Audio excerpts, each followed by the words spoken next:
التمرين التكتيكي الجوي التقييمي الذي تم تنفيذه باستعمال حوامات الهجوم والمناورة من مختلف الأصناف مع إنزال مفرزة الرماة المغاوير بغرض تدمير واحتلال نقطة قوية معادية، يأتي في سياق التحضير القتالي للفترة الصيفية 2016 بهدف مراقبة مستوى تحكم الأطقم في استعمال منظومات الأسلحة وتقييم رد فعلها في مختلف المواقف التكتيكية القريبة من الواقع، فضلا عن تعزيز قدرات الإطارات في التخطيط والتحضير وقيادة التمارين الجوية.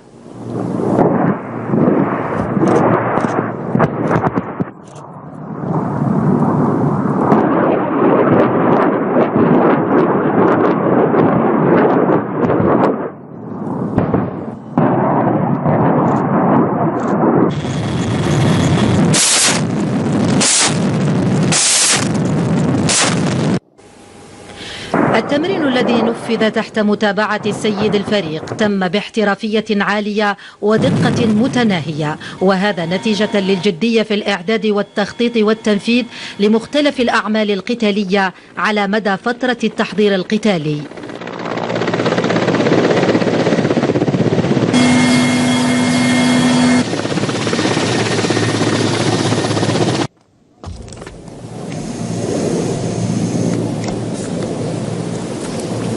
بعد إجراء تقييم موضوعي لمجريات التمرين من طرف السيد الفريق، حرص على الالتقاء بأطقم الوحدات الجوية وأفراد مفرزة المغاوير المنفذين لهذا التمرين. فرصة سانحة سنمها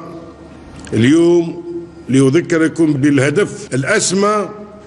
الذي نرمي إلى تجسيده ميدانيا متمثل في جعل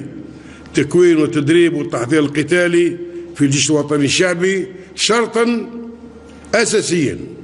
لصقل الكفاءات متعددة المستويات والتخصصات بشكل يضمن تكيف سليم مع مقتضيات العصر ومتطلبات أداء المهام الموكلة، فحرص منا على صون المصالح العليا للوطن المفدى وحماية استقلاله وحفظ سيادته الوطنية وتأمين وحدته الشعبية والترابية، فإن نعمل دوما بحول الله تعالى وقوته تم بالدعم المشهود ولا محدود الذي ما فتي يقدمه لنا فخامة رئيس الجمهورية القائد العام للقوات المسلحة وزير الدفاع الوطني على تحقيق المزيد من الإنجازات المتمثلة أساسا في بناء جيش قوي وعصري ومتطور عماده العنصر البشري الكفء والمتخصص القادر على استيعاب التقنيات الحديثة والتكنولوجيات المتطورة. السيد الفريق ذكر بالجهود الكبرى التي بذلت في السنوات الأخيرة من أجل تعزيز القدرات الدفاعية للوطن باعتبارها متطلبا عملياتيا في غاية الأهمية. فمبدأ تعزيز قدراتنا الدفاعية هو من المبادئ الثابتة التي أوليناها في السنوات القليلة الماضية عناية قصوى وجعلنا منها